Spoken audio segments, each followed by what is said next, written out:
Ladies and gentlemen, today we are going to be taking out the new buffed version of Phoenix into 5.1.6 to see how she does against that Archangel boss. And I'll be honest, as we are all about to pick up our 7-star versions for free today, I think it is today, just be aware that what you will receive is exactly what you should expect from a free 7-star, right? There have been a few free 7-stars given out to the community, like Isophene, like, Morbius wasn't free, but I'm going to compare her to Morbius a lot in this video.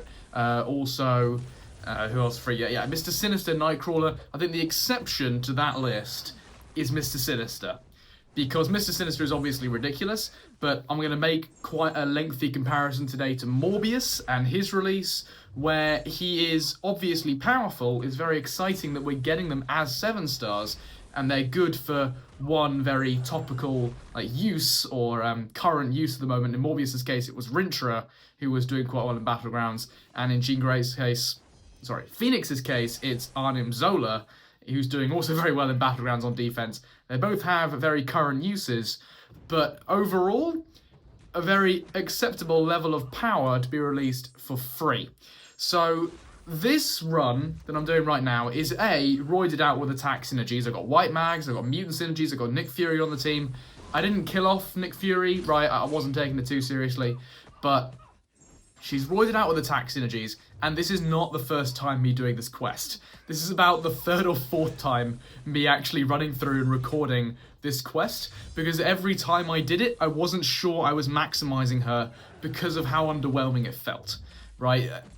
When I got it right, which I think I did in this run, she doesn't feel underwhelming. You can see here, once Gamora eventually gives me an opening, those hits, combined with the Cosmic Flame Aura, they're big. She cooks a little bit. That was 42 seconds against Gamora. Class relationship is neutral in that fight, and she obviously can hit, and you're going to see her position on the leaderboard is not to be sniffed at. She's obviously powerful when it all lines up, but I feel like I'm balancing on a tightrope between just not playing her right, not maximizing her, and then just going too far, right? You can go too far, you can get overzealous with it, and you can throw your SP3, and your SP3 just consumes all your buffs. It completely resets you. It does give you immortality when you die, which is kind of a useful safety net, I suppose, but for the majority of scenarios, just not something you want to look for. You don't want to die,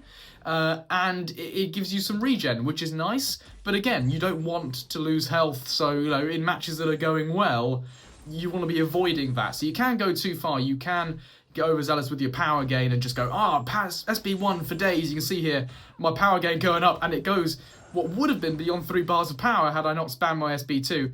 And then also, you can also underplay her, right? You need to take advantage of those armor breaks, because yes, the Cosmic Flame Aura is powerful, but those Furies plus those armor breaks are where the damage comes from, right? I was very, very close to uploading a different bit of footage with this commentary. I literally sat down, started commenting on it, and then was like, you know what? I can do better, and I can do better by maximizing my basic attacks instead of just charging heavy forever and, making sure the Cosmic Aura stays up, because the Cosmic Aura is gonna stay up.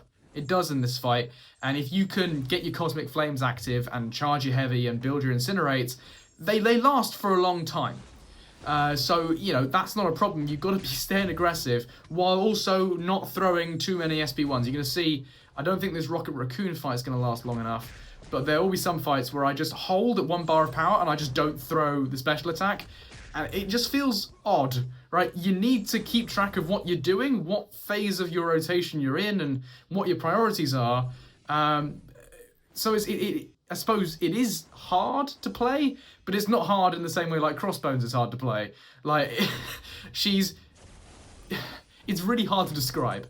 I feel like I'm having to manage her while not a lot is going on. It's so strange, and it just doesn't suit me very well, at least so far. I will be making a video picking up the 7-star. I'm going to take her out for a spin in Act 7. Because, I like to do these 3-star videos. They do quite well. I have quite a good consistency going right now, and they're a bit of fun, and I have my leaderboard, which is fun. But yeah, I guess I'll get used to her, and she will have uses against Arnim Zola, against Shuri, you know, staple tech matchups, and she does what she's supposed to do. But I just think, rather like Morbius, while there will be some people who like playing her, and there will be some places where she thrives, overall, she's not going to be like a rising star in the cosmic class. I just don't see that coming. This Ghost Rider fight, actually, I was tempted to cut this. I was tempted just to edit this out entirely and just give her an average score like I did with Okoye versus Cable, but then I thought, you know what? No, because this is a genuine weakness. This is a genuine weakness. She has nothing against Nullify mechanics. She has nothing against Incinerate immune. She has nothing against mechanics that screw with her debuffs. You know, we're going to see a Rogue match later on, and she's going to be hampered by Rogue's debuff duration reduction, and that's gonna hamper her progress, just like Ghost Rider is Incinerate immune. You can see here, I threw my SB1, went straight to SB3, I couldn't catch it with an SB2, and I just had to punch him. Rely on my basic combos. That was over 80 seconds. Right, that's not gonna do her leaderboard score any favours. Yeah. So she has an awful lot of weaknesses. She is definitely a cosmic champion. She's very reliant on buffs, very reliant on debuffs, with little to no utility to cover her ass. And the damage is certainly there when it all lines up, but I don't know, it feels really odd. I feel like I have to do things in a very particular order, and if it goes wrong, then the damage just ceases to exist. Like if I throw my SB2 at the wrong moment, then my Cosmic Flame Aura, you know, the damage is reduced a lot. If I go to SB3 and I chuck that, the loop is just cut, it's just gone, it's done, I just start regenerating. Very frustrating to me, very frustrating. But yeah, I do predict that, like Morbius, there'll be some people who are die-hard fans. And I mean, it's Phoenix. She's been in the game for a while. We all know her. We all probably have her and very upset when we originally pulled her. Now we're getting the 7-star version. I like the fact that we're getting a free 7-star that doesn't need to be awakened. I think that's cool. Her awakened ability... hang on, let me just check what it does. I honestly, I'm being lazy, and I'm not looking this up and remembering it.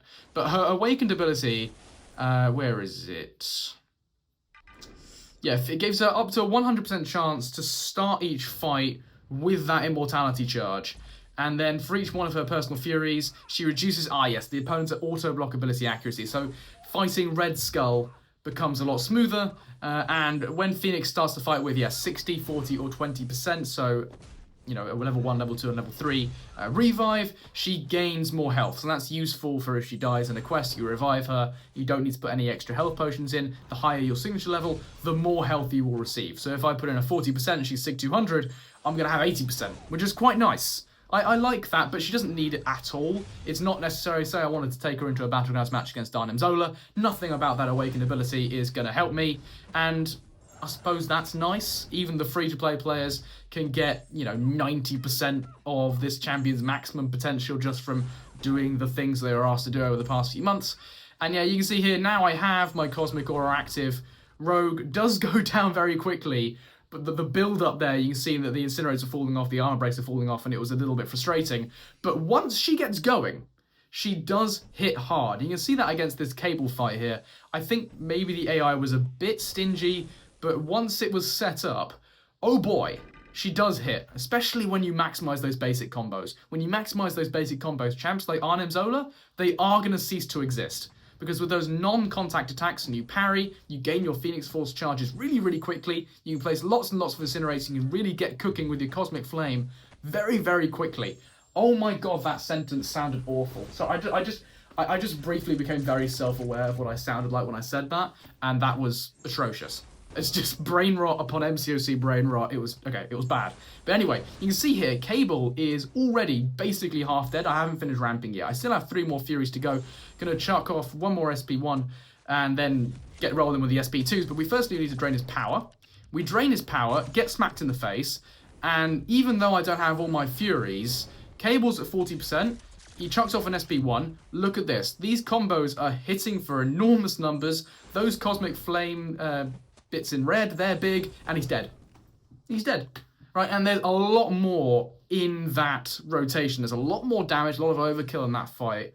So she certainly has some stuff going for her, and it'll be interesting to see exactly how much attention she gets. I imagine it will take a while because, this current Gladiator Circuit meta, the one that just arrived, is Stun Reflect. So, you introduce an Arnim Zola counter on the one meta where you can't use that Arnim Zola counter, which is quite funny. So we'll see her presence more next season, in season 29. But let's actually commentate this Archangel match. I've been yapping too much. We nail the stand-up intercept. We charge up another heavy. So in your heavy charge, you'll apply 1 plus the number of Phoenix Force charges of Incinerates. So if I had 4, I applied 5, and then I just chuck off the heavy to get my armor breaks. Now I've got my first set of Furies, chain the heavy attack into the SP1. Now I've got my second set, I parry. See, I have 4 Phoenix Force charges. Not going to matter, I'm already at max Furies. Or max Incinerates rather. I chuck off the SP2, and now I just want to bait that parry. I do have the white mag synergy here. And now you can see that, this guy has a lot of health. A lot of health for a 3-star, and yet look at these. When those heavy attacks crit, just nail the stand-up intercept, and he's going down over 4,000 damage from that heavy. Unfortunately, he throws off an SP1. I still have the Furies. I've lost the Cosmic Aura, but that is going to be it. Or it is now. There you go. I thought that was going to be it. If I'd let that heavy attack finish it, it would have been it. But it was just over 60 seconds. So Phoenix certainly has a lot of damage. She feels a bit awkward to play. You need to remember to do things in a very specific order, or everything's going to fall to pieces. She has utility for her staple matchups, but overall she's about as good as you'd expect from a free champion. I'll be interested to see just exactly how much influence she has over the Cosmic class in the coming months. But anyway, that's Phoenix, and I will cut away now to her leaderboard position. So, Phoenix is P7. Now, that is to be expected. She had that duff fight against Ghost Rider, but I'm not going to, give her an average, score for that and just edit it out like I did with Okoye versus Cable, because Okoye versus Cable is actually not possible, right? I'll accept that that's not, an accurate representation of, what the champion's like. But with Phoenix, the moment something screws with her debuffs, including her Incinerate or her buffs, I just have to punch through the fight. She just turns into a potato, so she can, have that disadvantage, and she is 7th. Another note, I did add Bugged to Cyclops, because technically I was running the Professor X synergy that gave him, insane critical damage and insane armor breaks. That obviously wasn't thought through by Kabam, and they quickly patched it. So I'm not going to take it out. It's a bit of MCOC history, but that is a bugged score, technically, and if I were to do it now, I can't be asked to do it again, but if I were to do it again, it would take significantly more time. So yeah, Phoenix P7, all the caveats and problems I have with her I've explained already, so that's it, piss off.